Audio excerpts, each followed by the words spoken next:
My name is Moses Abiero. I'm the General Manager of Kenya Vehicle Manufacturing. For the last 1 year, and since CFO Mobility Kenya invested into KVM, a lot of work has been going on. As KVM, we've been working on 4 main strategic areas. Number 1 is infrastructural development. KVM is one of the oldest plants in Kenya, and there's no much that was done to KVM in terms of developing the infrastructure before the investment by CFAO Kenya.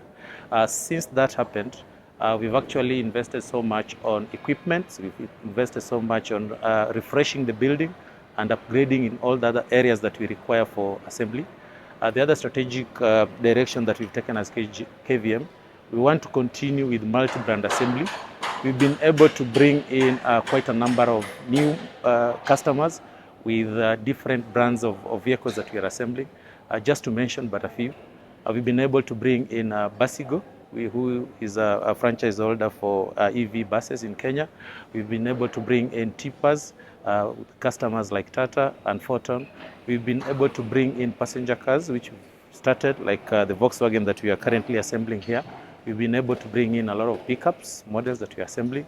At the same time, we are also diversifying into trailer fabrication. The aim is to ensure that we provide a solution for general mobility assembly. In our partnership with various OEMs across the world, we've been able to partner with them, and we are now working on making sure that we train our workforce and upskill their knowledge in terms of vehicle assembly, so that we are able to produce vehicles that are accepted quality-wise and vehicles that can actually serve our local market. KVM, as I mentioned earlier, majority shareholding belongs to CFAO Mobility Kenya. So CFAO Mobility Kenya is one of the franchise holder in East Africa that deals with Toyota models, which are currently assembled in AVA Mombasa.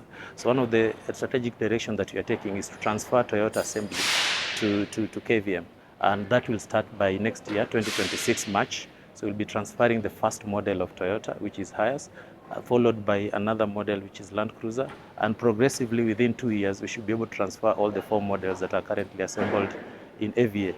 By doing that, we should be able to grow our assembly throughput by more than 180%. So when we bring in CKD, the expectation is that we need to involve workforce to help us with the assembly.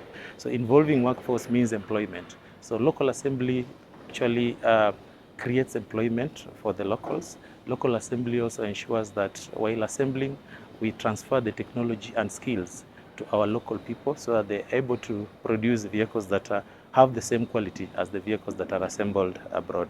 The other benefit that you're having with local assembly is there's a lot of advantage to the local supply chain.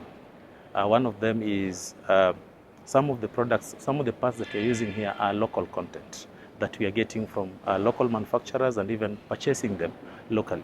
So that actually helps with the growth of the economy. The other benefit that we can talk in terms of local assembly is that by assembling locally, we are actually making the vehicles more affordable to common mwananchi, because when we assemble locally, those vehicles are exempted from duties. And when they're exempted from duty, it makes them more affordable and available also to the local consumers.